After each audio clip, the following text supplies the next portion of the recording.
Ambassador Kael'thon of the Vexarian Empire sat in his command chair, staring at the glowing screen before him. His forearms moved nervously as he read the same line over and over again. The official roster for the 3000th Galactic Peace Summit contained something that should not exist. Representative Jaiwu Park, Terran Diplomatic Division. The words seemed to burn into his vision. Humans. The primitive species from the third planet of a small yellow star. The ones who were supposed to be locked on their world for at least 4 more centuries according to every scientific prediction. Kael'thon's assistant, a young Vexarian named Thek, floated into the room. Sir, the roster has been confirmed by the AI systems. It cannot be changed. But how? Kael'thon's voice cracked. The humans barely discovered fire a few thousand years ago.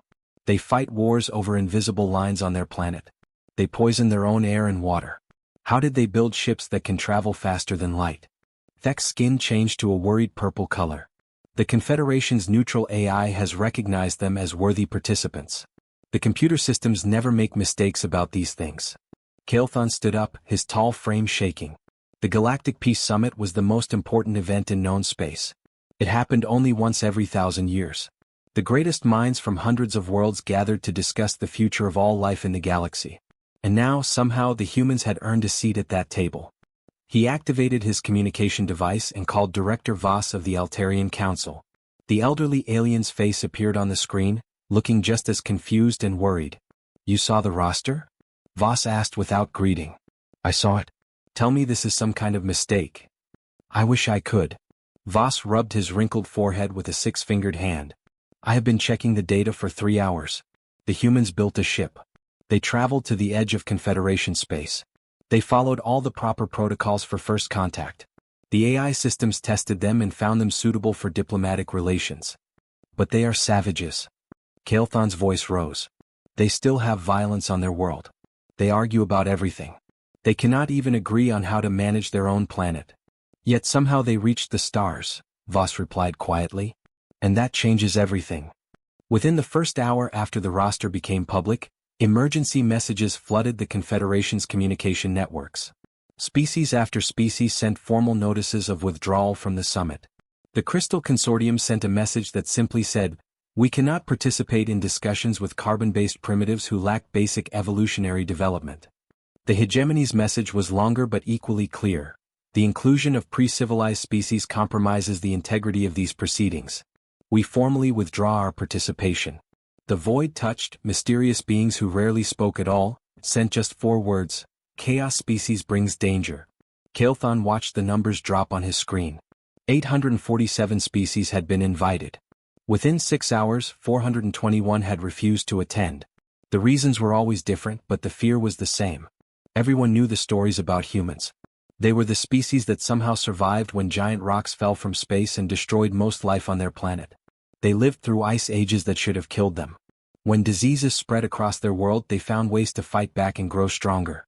But it was not just their ability to survive that frightened other species. It was how they survived. Humans fought wars over ideas that existed only in their minds. They would die for concepts like freedom and honor that other species found difficult to understand. They created weapons that could destroy their own world, then somehow stop themselves from using them at the last moment. They were unpredictable in a galaxy that valued order and calm discussion above all else. Director Voss called another emergency meeting with the remaining delegation leaders. The holographic conference room filled with worried faces from dozens of different worlds. We have a problem, announced Chancellor Rex from the Spiral Coalition. My science teams have been studying human behavior for the past day. Their conclusions are disturbing. A 3-dimensional display showed human military history. Battles, weapons, and casualty numbers scrolled past in frightening detail. They have been fighting non-stop wars for their entire recorded history, Rex continued. But they also have something we have never seen before. They fight harder when they are protecting others than when they are protecting themselves. What does that mean? Asked Minister Kell from the Harmony Systems. It means they are willing to die for strangers.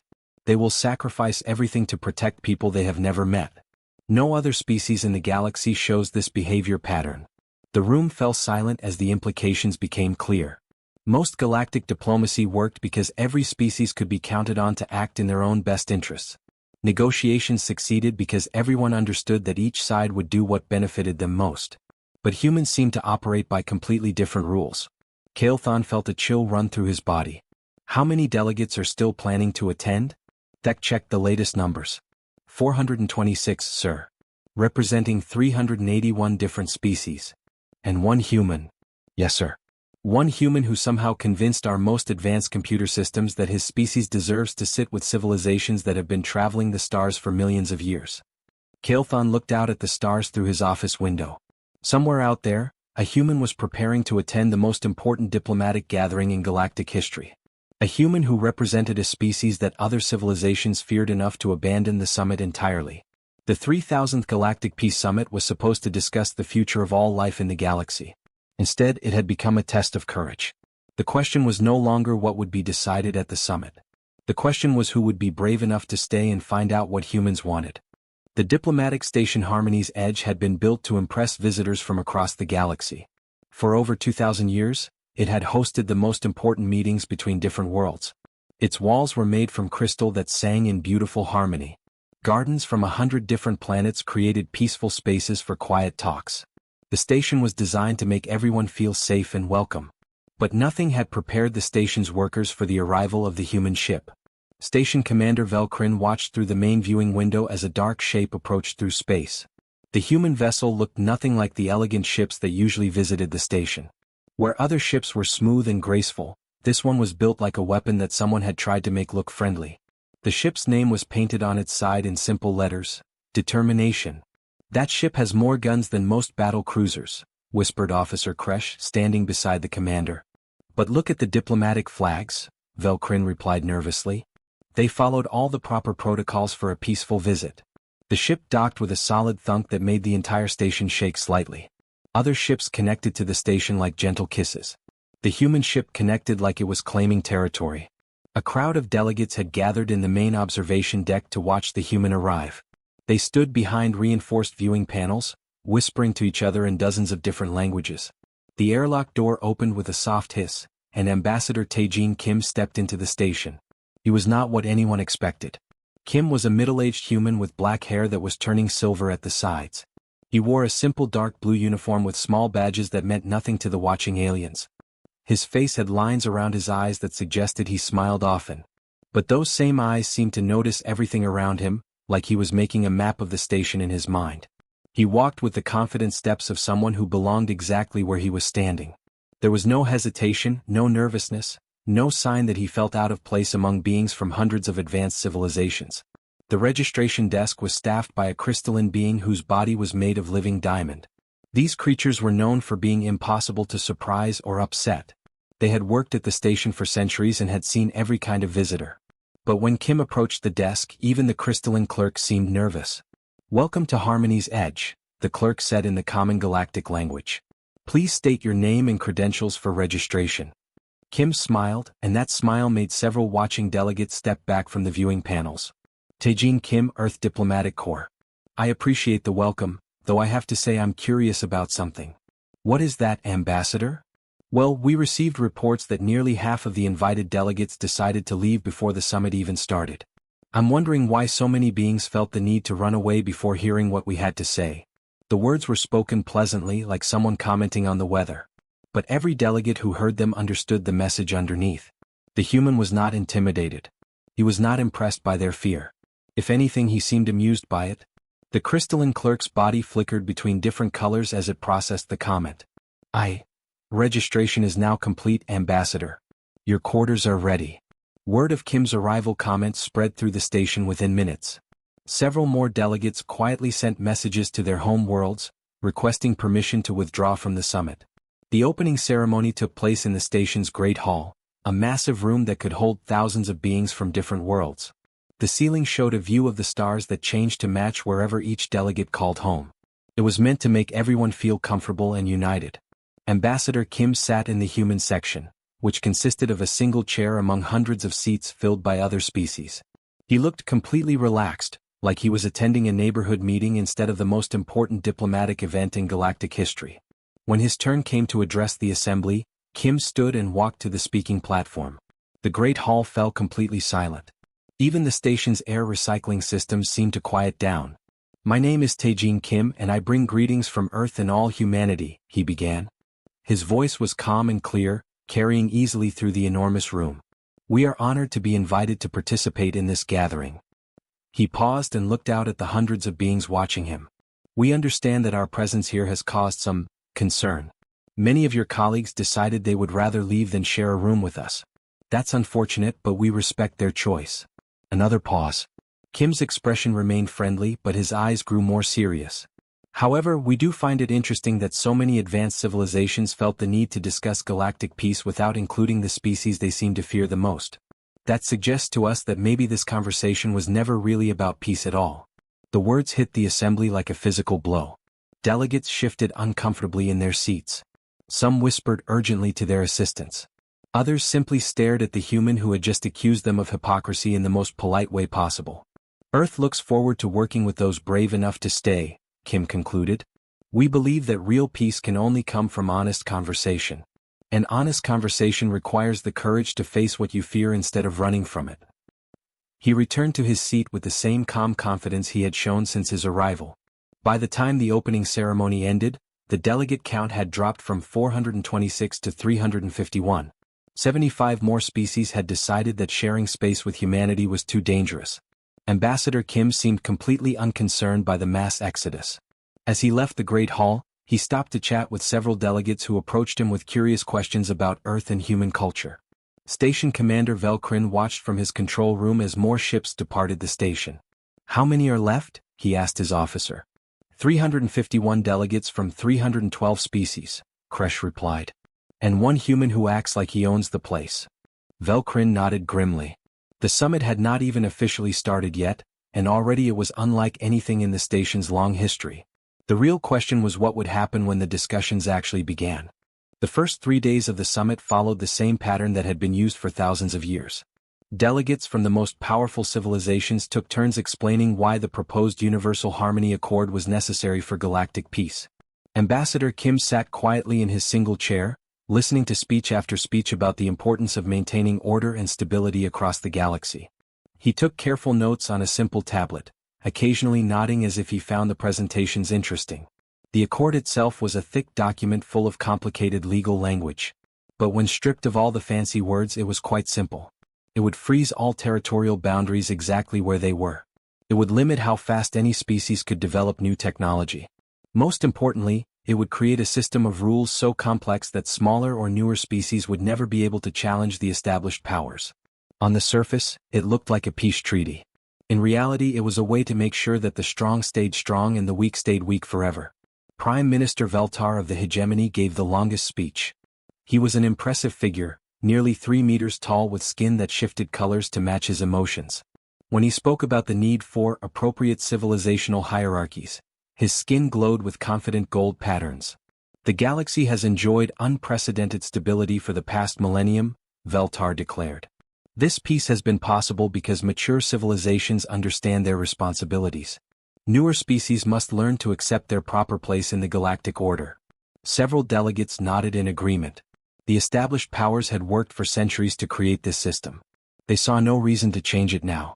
When Veltar finished his speech, he looked directly at Ambassador Kim. "Perhaps our newest participant would like to share his thoughts on these matters?" Kim stood up slowly and walked to the speaking platform. The great hall became completely silent. Even the soft humming of the station system seemed to pause. "Thank you, Prime Minister," Kim said politely. "That was a very interesting presentation. Though I have to admit I'm curious about a few things." He activated his tablet and connected it to the hall's holographic display system. The air above the delegates' heads suddenly filled with images. "While we were preparing for this summit, Earth's archaeological teams made some fascinating discoveries," Kim continued in the same conversational tone he had used since arriving. "We found evidence of civilizations on 17 different worlds that your records list as naturally uninhabited. The images showed ruined cities, broken monuments, and the remains of what had clearly once been thriving societies. But these were not ancient ruins. The destruction was relatively recent, and the damage patterns were unmistakably artificial. We're quite good at analyzing battle damage," Kim explained. "Humans have been fighting wars for a long time, so we recognize the signs. These worlds weren't abandoned. They were attacked." More images appeared. Weapon impact craters, orbital bombardment patterns, and most damning of all, energy signatures that matched current military technology used by several species sitting in the hall. Dr. Narration, Earth's archaeological specialist, rose from her seat in the human delegation. She was a small woman with gray hair and glasses, looking more like someone's grandmother than a galactic diplomat. "We found their records too," she said quietly. "The people who lived on these worlds kept excellent archives. They documented everything right up to the end." The holographic display changed to show written records, video files, and personal accounts from the destroyed civilizations. The evidence was overwhelming and heartbreaking. Families torn apart, children separated from parents, entire cultures wiped out to make room for expansion. "If I'm reading this correctly," Kim said, still maintaining his pleasant tone, "at least 12 of the species represented in this room achieved their current territories by systematically destroying the previous inhabitants. Then they marked those worlds as uninhabited in the official records." Prime Minister Veltar's skin had changed from confident gold to angry red. "These accusations are completely inappropriate for a diplomatic gathering. Established powers must sometimes make difficult decisions to maintain galactic stability." Kim nodded as if he found this response perfectly reasonable. "I understand that perspective, Prime Minister. But I'm wondering if we might have different definitions of the word, stability." He looked out at the assembled delegates with the patient expression of a teacher explaining something to students. "On Earth, we would call what happened to these worlds genocide. We have a lot of experience with that concept, unfortunately. We've seen what happens when powerful groups decide that weaker groups don't deserve to exist." The hall erupted in uncomfortable whispers and angry protests from several delegations. But Kim continued speaking in the same calm voice. "The thing is, when we humans encounter evidence of genocide, we don't usually respond by calling it stability. We tend to get upset about it. We start asking questions about who was responsible and what we can do to help the survivors." Dr. Shin activated another section of the display. "Speaking of survivors, we found quite a few of them scattered throughout the Outer Rim territories. Fascinating conversations we had with these refugee populations. They have some very interesting stories to tell about how they lost their homeworlds." The evidence continued to cycle through testimonies from survivors, detailed analyses of weapons used in the attacks, and population records that showed the systematic nature of the extermination campaigns. "Now, I'm not saying that everyone in this room was personally involved in these events," Kim continued. "Some of you might have inherited territories that your ancestors conquered. That's understandable. But what concerns us is that this proposed accord seems designed to make sure that these crimes can never be addressed or corrected."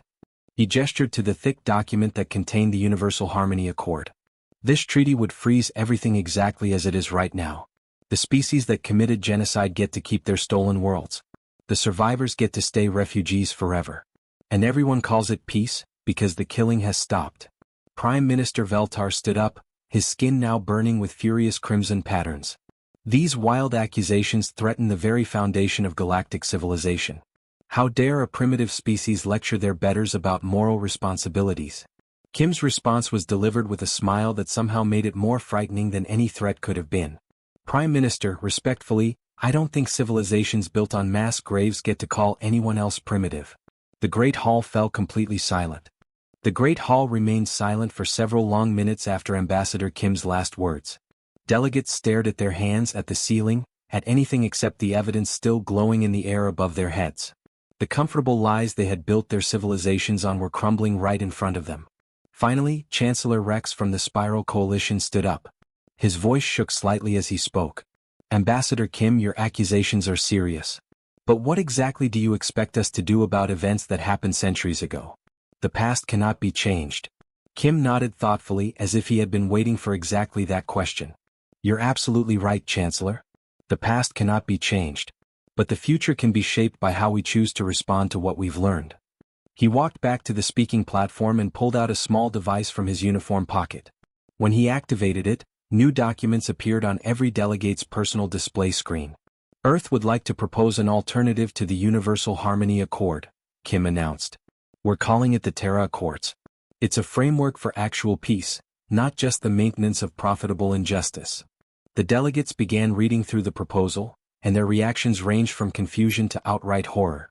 Dr. Hyunwoo Lee, Earth's military liaison, stood up to explain the details.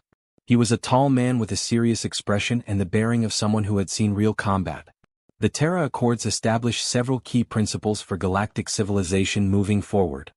He activated his own display, showing a simplified version of the proposal. First, mandatory reparations for displaced populations. Species that gain territory through genocide must provide resources to help survivors rebuild their societies. This includes technology sharing, raw materials, and suitable worlds for resettlement. A wave of angry murmurs swept through the hall. Several delegates began typing urgent messages to their home governments. Second, defensive technology sharing programs. Advanced species must share defensive systems with smaller civilizations to prevent future genocides. Not weapons, defensive technology only. Shield generators, early warning systems, medical supplies. Third, independent monitoring systems. A neutral organization will be established to investigate reports of aggressive expansion and ensure compliance with the Accords. This organization will have the authority to impose sanctions on violators. Prime Minister Veltar's skin had gone completely white with shock. This is madness. You're asking us to give away the achievements of millennia of careful expansion. Kim's expression remained patient and reasonable. We're asking you to stop calling genocide an achievement, Prime Minister. There's a difference. Dr. Lee continued with the presentation. Fourth, neutral arbitration for future disputes. Earth volunteers to serve as neutral territory for resolving conflicts between species. Our world will be declared a neutral zone under the protection of the Accords. And finally, Kim added with a slight smile, Earth offers our military vessels to serve as peacekeeping forces under Confederation oversight. We'll help ensure that no more worlds get marked as naturally uninhabited after their populations mysteriously disappear. The hall erupted in chaos. Delegates jumped to their feet, shouting in dozens of languages. Some demanded to know what authority humans had to make such proposals. Others began calculating how much the reparations would cost their civilizations. Minister Kell from the Harmony Systems managed to make herself heard above the noise. Ambassador Kim, with all due respect, your species has been spacefaring for barely a decade. What gives you the authority to restructure galactic civilization? Kim waited for the hall to quiet down before responding. His answer was delivered in the same calm conversational tone he had used throughout the summit. You're absolutely right, Minister. We don't have that authority. That's why we've been talking to the people who do. He nodded to Specialist Yunji Choi, Earth's contact specialist. She was a young woman with bright eyes and the kind of smile that suggested she knew secrets that others didn't. Choi activated a new holographic display that filled the air above the delegates with a three-dimensional map of the galaxy. Hundreds of points of light appeared throughout what had previously been considered empty space. Over the past 2 years, 17 colony ships launched from Earth have been making contact with displaced populations throughout the Outer Rim territories, she explained cheerfully. Turns out, when you actually look for survivors instead of pretending they don't exist, you find quite a lot of them. The map showed human contact points scattered across dozens of star systems. Each point was connected to others by a network of communication lines and supply routes. We've had some really interesting conversations, Choi continued. These refugee populations have been living in hidden settlements for centuries, afraid to reveal themselves because they knew their killers were still out there. But they've been watching. They've been learning. And they've been waiting. Kim stepped forward to address the stunned assembly. The survivors of your genocides have been organizing for generations. They've been sharing information, pooling resources, and preparing for the day when they might have a chance for justice. They just needed someone to help level the playing field. The map zoomed in to show detailed views of the Outer Rim settlements. What the delegates saw there made many of them feel sick with fear. The refugee populations weren't living in primitive camps. They had built cities, orbital stations, and what appeared to be manufacturing facilities. We shared some basic defensive technologies, Kim admitted. Nothing offensive, of course. Just enough to ensure they can protect themselves while we work out these diplomatic details. Shield generators, medical equipment, communication systems. The kind of things that help people survive and thrive instead of just hiding. Chancellor Rex stared at the display with growing horror. How many survivors are there?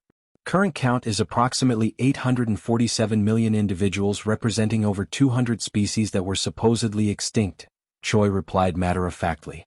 Though the numbers keep growing as more hidden settlements make contact with our colony ships. The implications hit the assembled delegates like a physical blow.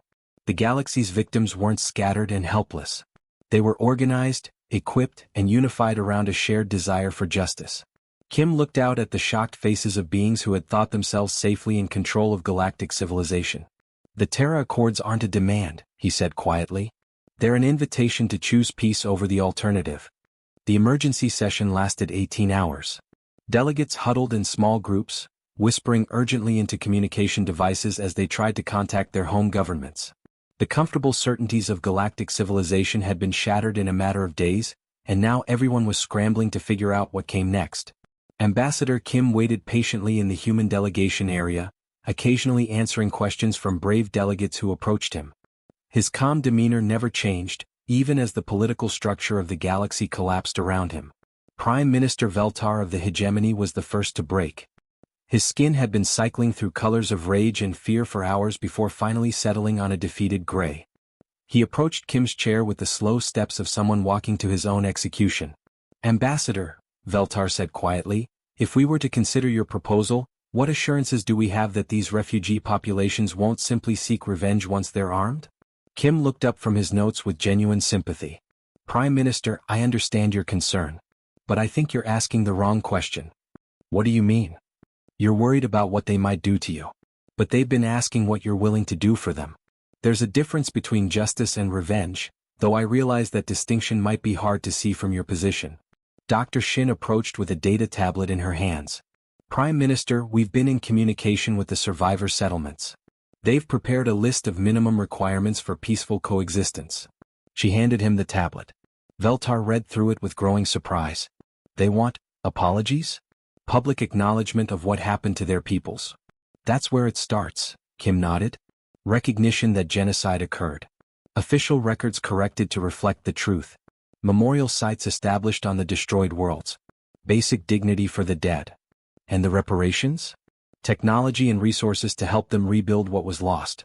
Not punishment for you but opportunity for them. The goal isn't to destroy your civilizations. It's to give their civilizations a chance to exist again." Chancellor Rex joined the conversation, his usual confidence replaced by nervous uncertainty. "What happens if we refuse? If we reject the Terra Accords?"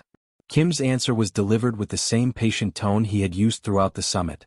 "Then you'll have to deal with 800 million survivors who know exactly who killed their families and destroyed their worlds. But now they have the tools to do something about it." "You're threatening us," Rex accused. "No, Chancellor. I'm explaining reality. You can choose to make peace with people you wronged, or you can choose to face the consequences of your actions.